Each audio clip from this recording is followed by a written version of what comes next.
자, 이런 상황에서 윤석열 대통령이 석방되면서 여권에서는 또 이런 이야기가 나오고 있습니다. 절차상의 하자가 있다라는 이유로 지금 윤 대통령이 석방이 된 거죠. 헌법재판소도 그 사건 심리를 처음부터 다시 해야 되는 거 아니냐라는 이야기가 나오고 있는 거죠. 헌법재판소가 이번 법원 결정을 좀 참고를 해서 적법 절차에 미흡한 부분이 있다고 판단이 되면은 변론 재개도 필요하지 않나. 헌법재판소가 법적 논란에도 피의자 신문조서, 수사 기록 등을 증거로 삼은 만큼 수사의 부당성을 지적한 이번 판결을 헌재도 당연히 살펴봐야 할 것입니다.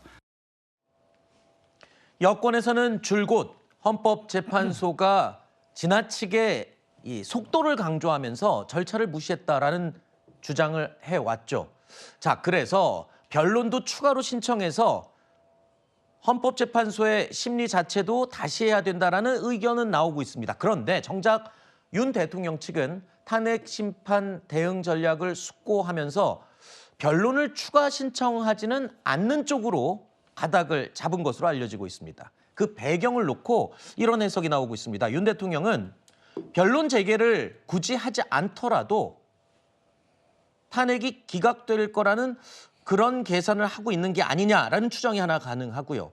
그리고 또 강조하는 게 있습니다. 헌법재판소의 심리 자체가 굉장히 결격 사유가 있다라는 점을 계속 지속적으로 강조를 하고 있죠. 이 부분과 같은 맞물리는 부분인 것 같습니다. 네, 민주당이 마은혁 재판관 임명을 이렇게까지 서두른 이유가 무엇일까라고 하면 6표를 모으지 못했기 때문이다라는 것이 저는 합리적인 의심이라고 생각을 하거든요.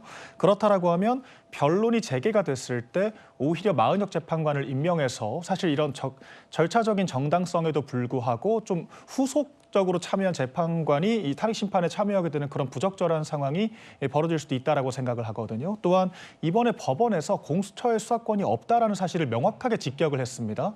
그렇다라는 것은 마찬가지로 내란죄 수사권이 없는 검찰이 체증한 것들까지 다 무력화가 된다라는 것이 될 수밖에 없고, 그렇다라면 헌법재판소가 형사소송법을 어기고 검찰 조서를 피청구인의 동의 없이 증거를 채택하려고 했던 이런 절차들도 다 무력화가 되는 거거든요. 애초에 헌법재판소가 탄핵 소추인단 측과 좀 짬짬이로 그런 내란죄를 배제했을 때부터 이 탄핵 심판은 절차적으로 심각한 하자가 있었던 것입니다. 그렇기 때문에 사실관계를 더 파악할 것도 없이 이 사안은 절차적인 미비를 인정해서 각하시키는 것이 맞다라고 저희 국민의힘 측에서도 현재 중지가 모아지고 있는 상황이고요. 그렇기 때문에 윤 대통령 변호인단 측에서도 민주당이 원하는 이런 인위적인 6표를 맞추기 위한 그런 과정에 구색 맞출 필요가 없이 헌법재판소가 지금까지의 사실관계만을 가지고 이 절차적 미비를 인정한 상태에서 각하시키는 것이 맞다는 주장을 펼칠 것으로 보입니다. 네.